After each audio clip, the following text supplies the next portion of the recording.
नमस्कार, आप देख रहे हैं आईएनडी टीवी न्यूज चैनल और मैं हूं आपके साथ साक्षी। चलिए रुक करते हैं तमाम बड़ी खबरों की ओर।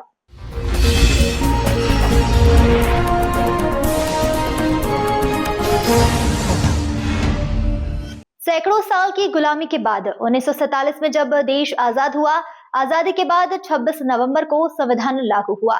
इस दिन को आज बड़े ऐतिहासिक दिन के रूप में मनाया जाता है।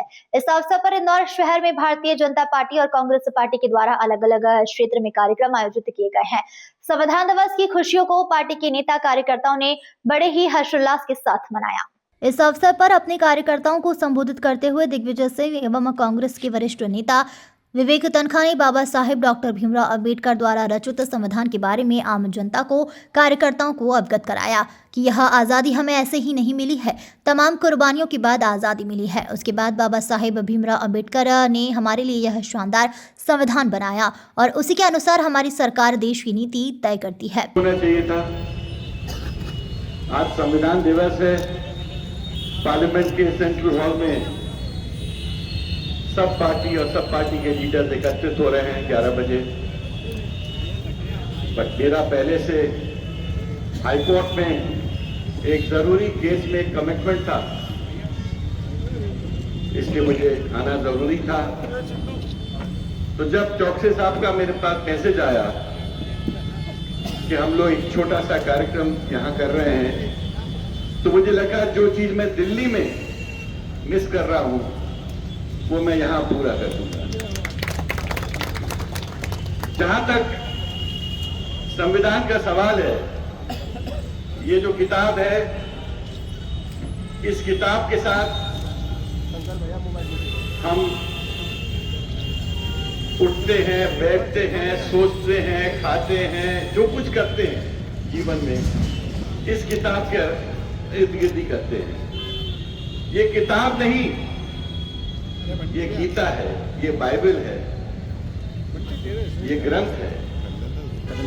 क्योंकि इस किताब के माध्यम से, इस कॉन्स्टिट्यूशन के माध्यम से हम सब सुरक्षित हैं, हमारा धर्म सुरक्षित है, हमारा घर सुरक्षित है, हमारी आजादी सुरक्षित है। जिस दिन ये किताब निरर्थक हो जाएगी, ये सब चीजें भी चली जाएंगी। तो संविधान से बड़े कोई आस्था का केंद्र नहीं हो सकता। और आज के दिन जितना बड़ा संविधान को खतरा नहीं है, हम संविधान को नहीं फॉलो करके अपने आप पे खतरा पैदा कर रहे हैं। संविधान में कोई खास संशोधन की भी जरूरत नहीं है। ये 250 पौने 300 उस वक्त के बिल्कुल निष्कलंक, निस्वार्थ बुद्धिजीवी जो देशभक्त थे, उन्होंने मिलकर 3 साल में यह संविधान बनाया था। और आज के दिन उसका ड्राफ्ट कंप्लीट करके हैंडओवर किया गया था। इसको कहते हैं लॉ डे। इतना सेक्रेट डॉक्यूमेंट को सुरक्षित रखना और इसकी स्पिरिट, इसकी भावना को आगे बढ़ाना, ये सबका दायित्व है। वकील वर्ग का सबसे बड़ा कर्तव्य ये होता है कि देश संविधान के अनुरूप और अनुकूल चले। जब कभी भी संविधान का उल्लंघन होगा तो हम लोग सबसे पहले आवाज उठाएंगे। जब छोटे छोटे लड़कों को नरसिंहपुर के जिले से इसलिए उठा दिया जाता है कि तुमने एक ट्वीट किया है और कहते हैं ये देशद्रोह है, क्या ये संविधान के अनुरूप है? क्या ये जो संविधान ने स्वतंत्रता दी है स्पीच की, एक्सप्रेशन की, और तमाम जो सुप्रीम कोर्ट के नजीर हैं, उसके अनुकूल है, उसके अनुरूप है? तो जो लोग संविधान की स्पिरिट को नहीं समझ रहे हैं, हमको पूरी ताकत से उनको समझाने की कोशिश करनी पड़ेगी। इस अवसर पर कांग्रेस के पूर्व मुख्यमंत्री दिग्विजय सिंह ने कहा कि गत 11 सालों से देश में सरकार संविधान के हिसाब से नहीं चल रही है। अमीर और अमीर हो रहा है, गरीब और गरीब हो रहा है। देश की कुल संपत्ति का 40% मात्र 200 परिवार के मध्य में मौजूद है। अमीर और गरीब में निरंतर अंतर आता जा रहा है, जबकि किसी भी सरकार का यह कर्तव्य होता है कि अमीर को और गरीब के खाई को खत्म किया जाए, किंतु वर्तमान सरकार ऐसा नहीं कर रही है। क्या किसी भी आम व्यक्ति का, किसी भी किसान का भारत सरकार के द्वारा एक भी पैसा माफ नहीं किया गया? नहीं, जबकि इन 11 वर्षों में सरकार के करीबी उद्योगपतियों के 16 लाख करोड़ रुपए का कर्जा माफ कर दिया गया। ऐसे वर्तमान सरकार ही कर सकती है, जिससे गरीब और गरीब होता जा रहा है और अमीर होता जा रहा है। मामला सीधा सा है। देश में सांप्रदायिक सद्भाव बना रहे, उसके लिए माननीय सुप्रीम कोर्ट ने हर राज्य को एक गाइडलाइन दी है। प्रिवेंशन कैसे रोका जा सकता है, कैसे उसको नियंत्रण किया जा सकता है, और कैसे जिन लोगों को नुकसान हुआ है, चाहे हिंदू हो, चाहे मुसलमान हो, चाहे सिख हो, ईसाई हो, सांप्रदायिक दंगे में जिनका नुकसान हुआ है उनको पूरी तरीके से मुआवजा मिलना चाहिए। ये 3 गाइडलाइंस हैं।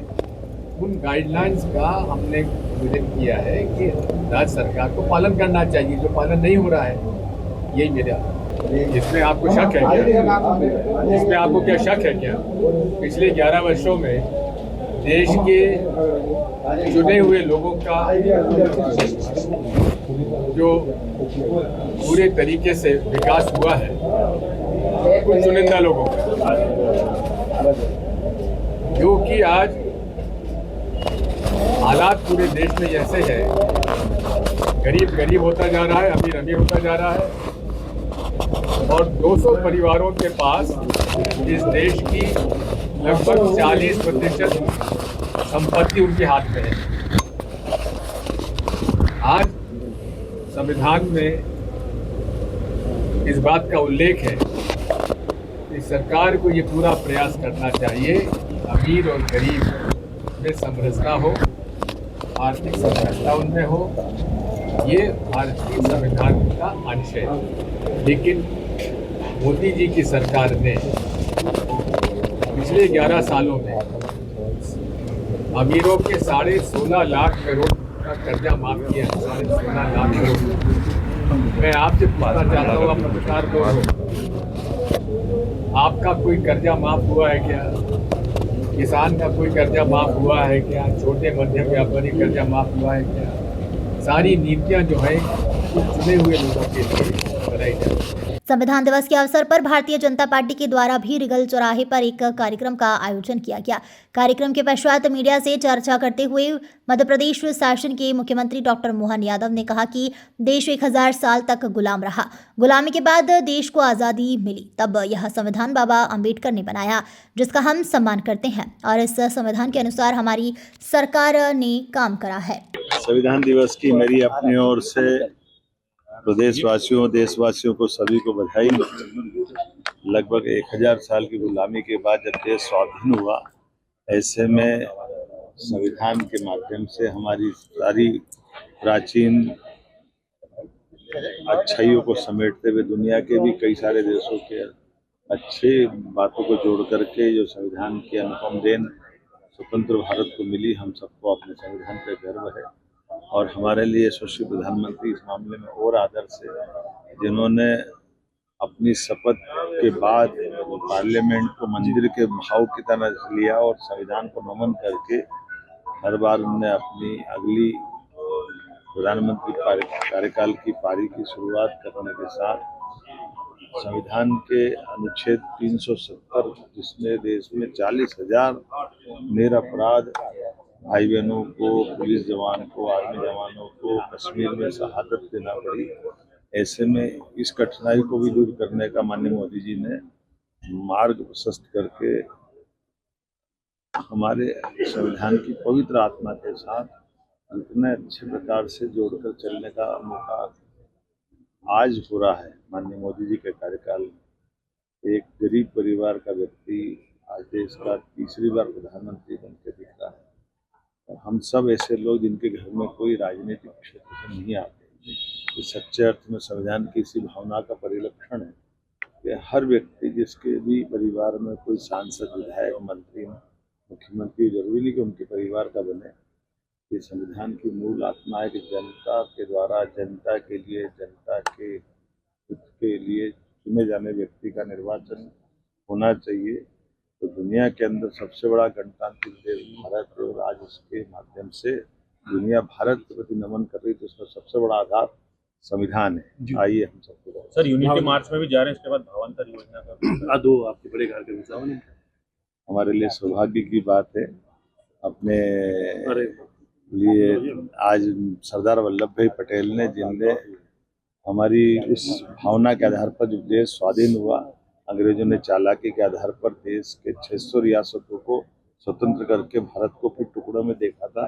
ये सरदार वल्लभ भाई पटेल थे, जिन्हें प्रधानमंत्री रहते हुए गृह मंत्री के नाते से देश की सारी रियासतों का विलीनीकरण करते हुए वर्तमान के राष्ट्र का सशक्त रूप अगर कहीं बनाया तो सरदार वल्लभ भाई पटेल के माध्यम से। हमारी सारी प्रशासनिक सेवा IAS, IPS सहित जिस प्रकार से UPSC के माध्यम से भविष्य में अधिकारी वर्ग कैसे तैयार होना चाहिए, इसकी भूमिका भी माननीय सरदार वल्लभ भाई पटेल ने खड़ी की। ऐसी कई चुनौतियों का उन्होंने सामना किया, तो सरदार वल्लभ भाई पटेल के विराट व्यक्तित्व को लेकर के केवड़िया धाम में माननीय मोदी जी ने विराट प्रतिमा भी बनवाई और हम सबको गर्व है उनकी 150वीं जयंती में पूरा देश एकजुटता से उनको स्मरण कर रहा है। भावांतर योजना की सोयाबीन, हमारा ये पूरा मध्य प्रदेश सोयाबीन स्टेट है। पूरे देश में सबसे ज़्यादा कहीं सोयाबीन होती किसी राज्य में तो मध्य प्रदेश में होती है। ऐसे में 2016-17 की ये भावांतर योजना माननीय मोदी जी सरकार द्वारा जो लागू की गई थी, आज हम किसान भाई बहनों के बीच न केवल ये योजना का लाभ मिल रहा बल्कि शासन का भी बहुत सारा श्रम और पैसा बच रहा है। एक तरफ हमारा किसानों को लंबी लंबी लाइन में तुलावटियों के आगे खड़े रहना, वहाँ कठिनाई उठाना, FAQ और 50 तरह की झंझटों के बीच सीधा माल तोलो और भावांतर का लाभ लो, ये बड़ी सौगात है मेरी अपनी ओर से एक बार फिर किसान भाई बहनों को। फिलहाल खबरों में इतना ही। तमाम खबरों के लिए बने रहिए हमारे साथ।